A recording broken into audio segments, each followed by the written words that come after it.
Các bạn đi xe các bạn chưa bao giờ thấy ai bảo dưỡng cái ống xả này. Ông bô có nghĩa là ống xả đây các bạn ha. Vậy thì cái ống xả này tại sao hôm nay mình nói như vậy? Khi mà cái ống xả này nó bị tắc nghẹt, khói lâu ngày nó đi vào trong này, và trong này nó sẽ có một cái bộ giảm phanh ở trong này, nó làm cho tắc nghẹt, khói nó bị tắc nghẹt ở trong này, thì cái đường thông nó bị tắc lại nha các bạn ha. Lâu ngày nó bị tắc lại. Vậy thì khi xe của chúng ta hoạt động đó, nó không thải ra được các bạn ạ. Nó bị bí xe lại và nó làm xe của chúng ta bị nóng máy, và nó sẽ sinh ra rất là nhiều. Đầu tiên là nhiệt độ nó tăng lên và nó sẽ làm cho tiêu hao nhiên liệu của chúng ta. Vậy thì bảo dưỡng cái ống bô này thì bằng cách gì? Các bạn ở nhà tự làm được.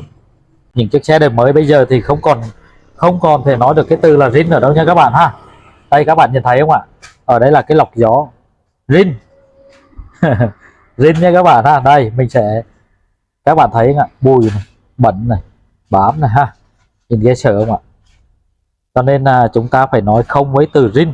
Zin ở đây có nghĩa là chúng ta không thay thế, nhưng chúng ta cần phải tháo ra để xử lý, chứ không phải là zin là chúng ta để nguyên mà không bao giờ đụng chạm tới nó.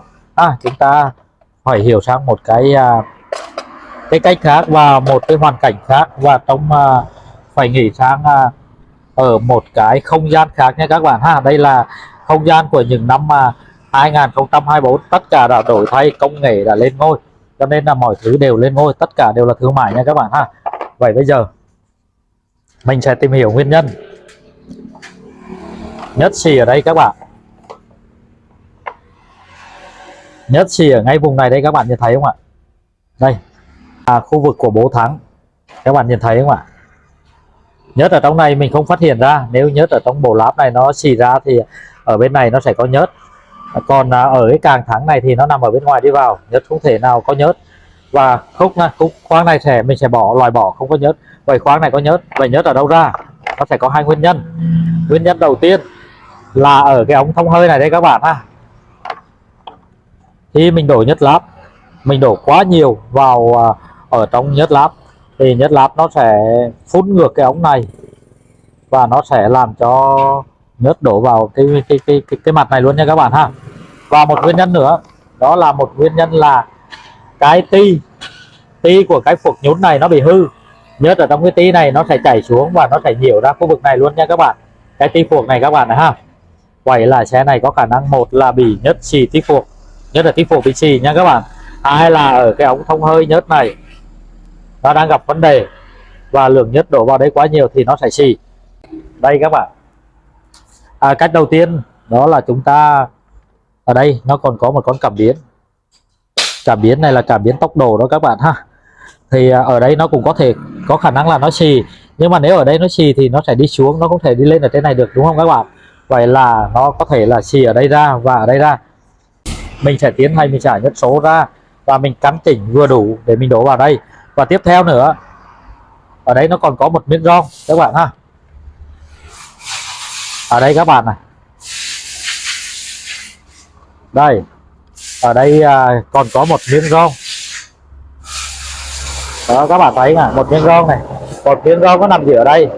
Mình cũng đang nghi ngờ là miếng ron này nó bị hư đó các bạn. Đó, ở chính giữa đây các bạn nhìn thấy nè, nó có rãnh đây, rãnh. Cái ron này là ron của bộ số nhá, của bộ số xe tay ga nhá, hay còn gọi là bộ láp đó. Thì cái ron này nó bị xì, nó cũng bung ra như thế này. Thì bây giờ mình muốn biết chắc cú là mình phải vệ sinh sạch sẽ, xong rồi sau đó là mình thay ron mới. Vậy thì mình cũng nói sơ sơ, nếu nhớt nó ra như thế này, cái đầu tiên đó là nó sẽ làm về cái tính mỹ thuật, thẩm mỹ, là nó sẽ làm cho cái chiếc xe của chúng ta trở nên xấu xí, và nó không còn giữ được cái vẻ đẹp của một chiếc xe.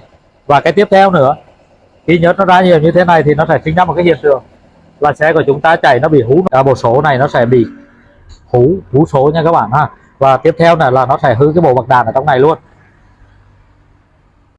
Một cái bộ số hay còn gọi là bộ láp ở trong cái bộ này thì nó rất có giá là trên dưới gần 2 triệu nha các bạn ha, chưa tính là cái bộ bạc đàn. Vậy thì tại sao các bạn lại để chiếc xe của mình đến nông nổi này các bạn? Nhớt tung tóe. Và nhìn bên ngoài một chiếc xe thì đây các bạn thấy không, đang còn rất là bóng lồn, không có cái gì gọi là một chiếc xe cũ, đúng không các bạn? Nhưng mà cái phần động cơ gần như là các bạn quyên bảo dưỡng, các bạn chỉ biết là rửa xe ở bên ngoài, nhưng mà thực ra là cái phần động cơ, tất cả các cái khoang máy nó bắt đầu biến dạng theo năm tháng. Vậy thì các bạn muốn có một chiếc xe ngon, sử dụng tốt này, nhất xì các bạn ha, thì bắt buộc chúng ta phải cần bảo dưỡng định kỳ nha các bạn ha. Bảo dưỡng định kỳ ở đây là gì? Bảo dưỡng nó sẽ có rất là nhiều hạng mục bảo dưỡng nha các bạn. Ở đây là bảo dưỡng cái phần này là phần động cơ, tức là phần máy đó các bạn ha.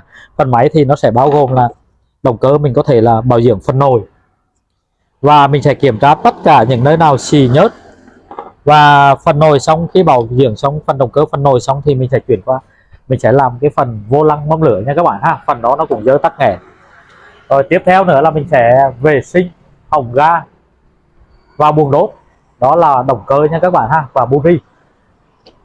Còn nói về cái phần điện FI, đó là hồng ga, kim phun và lọc gió đi kèm nhé.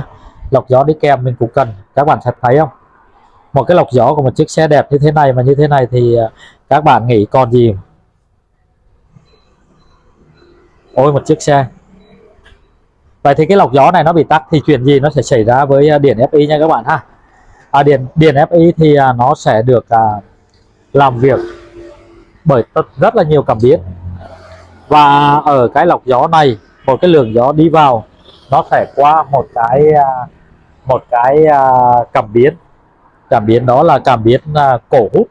Thì khi mà thiếu gió, nghèo gió, thì nó sẽ sinh ra một cái hiện tượng, đó là dư xăng.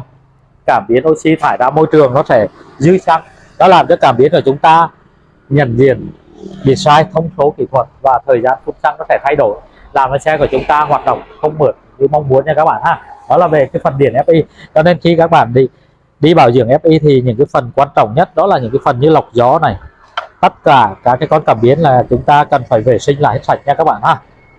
Mình làm video này mình cũng rất là mong muốn các bạn phải chăm sóc chiếc xe của mình giống như mình đang hướng dẫn các bạn đó. Vậy thì các bạn không có điều kiện hay các bạn không làm được, các bạn hãy đến với mình khu vực lân cận tỉnh Bình Dương nha các bạn ha. Và đây nữa các bạn ha, các bạn nhìn sơ này, đối với chiếc xe này thì nó xì gần như là chỗ nào mà nó xì được là nó xì ha. Này, từ tí phuộc nó bắt đầu xì này ha các bạn này, xì này, nó xì xuống dưới cả bố thắng với thắng đĩa luôn nha các bạn ha. Gần như là nó xì hết sạch luôn, xì là không có chỗ nào để không xì nữa. Ở đây ha các bạn ha, các cái công đoạn bảo dưỡng của mình, các bạn thấy một cái ống bô không? Thực ra cái ống bô này nhá, nhưng mà các bạn hầu như là không bao giờ nghĩ tới. Đối với một chiếc bô như thế này đấy các bạn ha, cũng có giá rất là cao. Vậy thì cách bảo dưỡng của chúng ta đó là chúng ta bơm nước vào đây và chúng ta ngâm, rồi chúng ta bịt hai đầu lại, chúng ta lắc, rồi chúng ta dòng ngược lại, chúng ta đổ xả ra. Các bạn thử đi, dùng một chiếc thau, các bạn đổ nước vào đây không ảnh hưởng gì đâu nha các bạn ha. Chúng ta lắc thật lâu và chúng ta đổ ngược lại thì các bạn phải biết là những cái gì ở trong cái bô này nha các bạn ha. Nào là khói, rồi than, mùi than, rồi tất cả những cái khói bám ở trong này lâu ngày nó rất là nhiều. Các bạn thử đi một lần. Khi các bạn vệ sinh cái bô này xong thì xe của chúng ta nó trở nên khác hoàn toàn luôn nha các bạn ha. Thứ nhất là nó đỡ nóng máy, thứ hai là nó mượt mà, chảy nó êm đềm hơn. Các bạn thử đi, vệ sinh ống bô, tức là bảo dưỡng ống bô nhá, ống xả đó các bạn. Hầu như mình thấy các bạn đi bảo dưỡng gần như là không được bảo dưỡng cái ống bô này. Nhưng mà hôm nay thì đây, đó là mình thả xuống cái hồ này của mình đây, mình sẽ bơm nước vào, các bạn thấy không? Này, nước nó vào này, nó sôi này, đó, đây là mình bơm vào nước vào ha. Không khí nó còn sôi lên đó các bạn. Mình sẽ bơm thật đầy cái ống bô này rồi mình ngâm vào trong đó để cho nó mềm ra, các cái mảng bám ở trong đó nó mềm ra. Các bạn tuyệt đối không đổ dầu nhá, không đổ xăng vào trong bô nhá. Vì khi mà mình đổ những cái nhiên liệu cháy đó, mình đổ vào trong bô thì xe mình nó sẽ không được thải ra mà nó lại bám thêm nha các bạn ha. Nó lại bám thêm các cái cặn vào trong đó. Còn nếu các bạn có cái vòi rửa xe đó áp lực mạnh đó, các bạn xịt vào cũng có lời lắm. Nhưng mà cái đầu tiên là các bạn cần phải ngâm lại nhá. Đó, bây giờ mình tiến hành mình ngâm bô. Đây các bạn ha, mình đang ngâm bô này ha.